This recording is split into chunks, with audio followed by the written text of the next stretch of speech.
நான் உங்கள் கௌஷ்.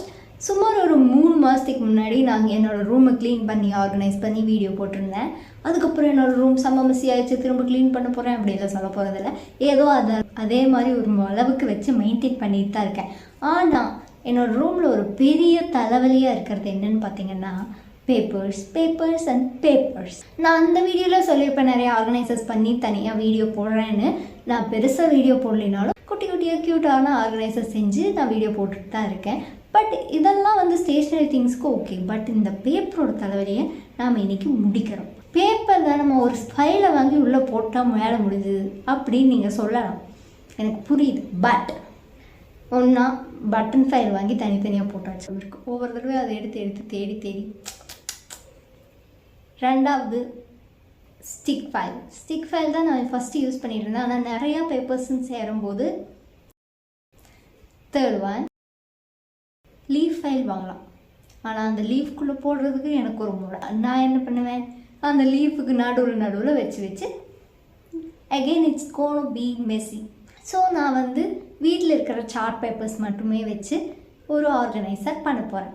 இதுக்கு நம்மளுக்கு தேவையானதெல்லாம் சார்ட் பேப்பர், க்ளூ, ரிப்பன் இருந்தால் எடுத்து வச்சுக்கோங்க. அவ்வளோதான். வீடியோக்குள்ளே போகலாமா? ஃபர்ஸ்ட் நான் வந்து எனக்கு எவ்வளோ கம்பார்ட்மெண்ட்ஸ்லாம் தேவை நான் பண்ணுற ஃபோல்டரில் அப்படிங்கிறத முடிவு பண்ணுறதுக்கு என்னென்ன பேப்பர்ஸ்லாம் வைக்க போகிறேன்னு எழுதிட்டு நான் ஃபெல் ஷீட் வாங்கலான் இருக்கேன். ஸோ எக்ஸ்ட்ரா ஒன்று பண்ணிக்கலான்னு வச்சுட்டேன். நெக்ஸ்ட் வந்து என்கிட்ட இருக்கிற பேப்பர்ஸ் எல்லாத்தையும் எடுத்துகிட்டு டிஃப்ரெண்ட் சைஸாக இருக்கும்ல எடுத்துகிட்டு அதில் இருக்கிறதுலே பெரிய பேப்பர் வச்சுட்டு அதை விடவே இன்னும் கொஞ்சம் பெரிய சைஸ் விட்டு சார்ட் வந்து கட் பண்ணி எடுத்துக்கிட்டேன்.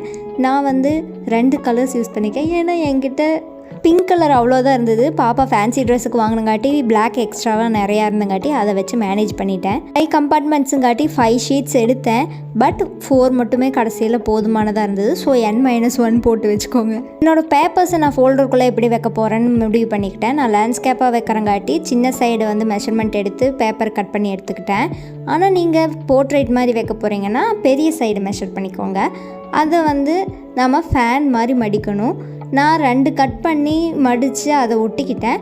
நீங்கள் வேணும்னா லென்த்தாக நல்லா கட் பண்ணி மடித்து விட்டுக்கோங்க. உங்களுக்கு எவ்வளோ ஃபோல்ட்ஸ் இருக்கணும்னா நீங்கள் வந்து நான் 5 கம்பார்ட்மெண்ட் இருக்கிறங்காட்டி 5 ஃபோல்ட்ஸ் இருக்கிற மாதிரி கட் பண்ணிக்கிட்டேன். உள்ளே விடுறதுக்கு 5 இருக்கணும். இதே மாதிரி 2 ஃபேன் மாதிரி செஞ்சு எடுத்து வச்சுக்கோங்க. நெக்ஸ்ட்டு வந்து நம்ம ஃபோல்டரோட கவருக்கு நம்ம கம்பார்ட்மெண்ட் செஞ்சு வச்சோம்ல அதை விடவே இன்னும் கொஞ்சம் பெரிய சைஸ்க்கு 2 கட் பண்ணி எடுத்துகிட்டு நம்மளோட பாட்டமுக்காக இன்னொரு பிங்க் கலர் சார்ட் எடுத்து அந்த 2க்கும் நடுவில் வந்து நான் ஒட்டி வச்சுக்கிறேன். பேப்பரில் கீழே உழுகாமல் இருக்கிறதுக்காக இது. நெக்ஸ்ட்டு நம்ம எடுத்த 2 ஃபேனையும் எடுத்து இந்த 2 சைட்லேயும் ஒட்டி எடுத்து வச்சுக்கோங்க. அகெயின் நான் இந்த கலர் வந்து நீங்கள் எது வேணாலும் எடுத்து வச்சுக்கலாம். என்கிட்ட இருக்கிற சார்ட் வச்சு நான் பண்ணிக்கிட்டேன். பிளாக் பிங்க் தீம்னு இருக்குல்ல. ஓகே, நம்மளோட ஆர்கனைசர் ஆல்மோஸ்ட் ரெடி. இனி நம்ம கம்பார்ட்மெண்ட்ஸை உள்ளே வச்சு நம்ம பேஸ்ட் பண்ணோம்னா வேலை முடிஞ்சுது. இது செய்யும்போது தான் நம்மளுக்கு 4 இருந்தால் போதுமே அப்படின்னு எனக்கு தோணுச்சு. அடுத்தது வந்து ஆப்ஷனல் தான். நீங்கள் உங்களோட ஃபைலை என்ன மாதிரி டெக்கரேட் பண்ணுமோ அப்படி வச்சுக்கலாம். நான் வந்து பிளாக் கலரில் போல்கா டாட்ஸ் மாதிரி வச்சுட்டேன். நெக்ஸ்ட் அங்கே பட்டர்ஃப்ளை வச்சேன், பின்னாடி எடுத்துட்டேன். இதை க்ளோஸ் பண்ணுறதுக்காக நான் வந்து ரிப்பன் வந்து இதோட அட்டாச் பண்ணிட்டேன். ரிப்பன் இல்லைன்னா ஏதாவது கிளாத் வேஸ்ட் கிளாத் இருந்தால் அதை கூட நீங்கள் கட் பண்ணி யூஸ் பண்ணிக்கலாம். இல்லை வெல்க்ரோ யூஸ் பண்ணி பேஸ்ட் பண்ணிக்கலாம்.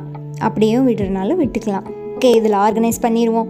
ஃபஸ்ட்டு கலர் பேப்பர் வச்சுட்டேன். அதிக ஸ்பேஸ் இருக்கிறதுல கலர் பேப்பர்ஸ் வச்சுட்டேன். அப்புறம் ஃபோம் ஷீட், கிளிட்டர் ஷீட் எல்லாம் தனித்தனியாக வச்சுக்கிட்டேன். அப்புறம் கடைசியாக ஸ்க்ராப் பேப்பரை வச்சுட்டா அவ்வளோதான். இதில் ஈஸியாக வந்து எனக்கு என்ன கலர் பேப்பர் வேணுமோ அப்படியே இதுலேருந்து உள்ளே எடுத்துக்கலாம். ஈஸியாக உள்ளே வச்சுக்கலாம்.